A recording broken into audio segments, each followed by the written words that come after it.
ఇప్పుడు present MLA గారు చింతమనేని ప్రభాకర్ గారు, సరే ఆయన ఇంతకు ముందు కూడా శాసనసభ్యులు, ఆయన గురించి నేను ప్రత్యేకంగా చెప్పాల్సిన అవసరం మీ అందరికీ తెలిసినటువంటి వ్యక్తి. ఆయన ఎంతో మంచివాడు అనేది. ఆయన కారు అడ్డం ఉందని చెప్పేసి పచ్చిబూతులు తిట్టాడండి.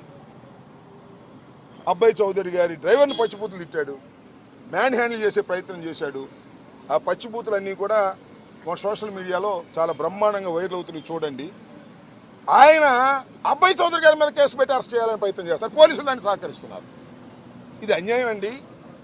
అబ్బాయి చౌదరి గారు కారు డ్రైవర్ని తిట్టాడు, అబ్బాయి చౌదరి మీద ఇష్టం వచ్చినట్టు మాట్లాడి ఆయన మీద కేసు పెట్టే ప్రయత్నం చేస్తున్నారు. ఇది అన్యాయం డీజీపీ గారు అని రెండవ రికమెండేషన్ ఇవ్వాలని మేము ప్రయత్నం చేశాం. ఇందాక నేను ఎక్కడో మా చింతమనేని ప్రభాకర్ గారు శాసనసభ్యులు వారికి చూస్తున్నా.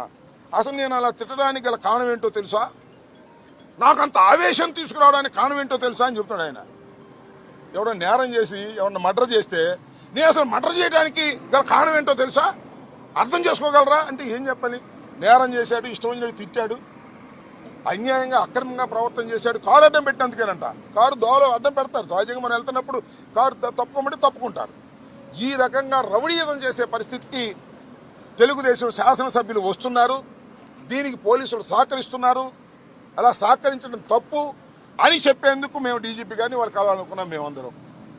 కానీ ఆయన కలవలేదు. ఆయన చట్టబద్ధంగా ఉన్నటువంటి వ్యక్తి కాబట్టి డీజీపీ గారు గౌరవనీయులు, ఐపీఎస్ ఆఫీసర్, మిమ్మల్ని కలవకపోయినా, మా రికమెండేషన్లు ఆయన తీసుకోకపోయినా ఆయన యాక్షన్ తీసుకుంటారు, ఈ ప్రెస్ చూస్తారు, ఈ మీడియా సమావేశం చూస్తారని నేను అనుకుంటున్నా. చూడకపోతే మా కర్మ, అది మేమేం చేయలేం.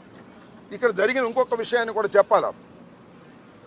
ఇవాళ మేము అప్పిరెడ్డి గారు మేమందరం కలిసి డీజీపీ గారిని కలవాలనుకున్నాం.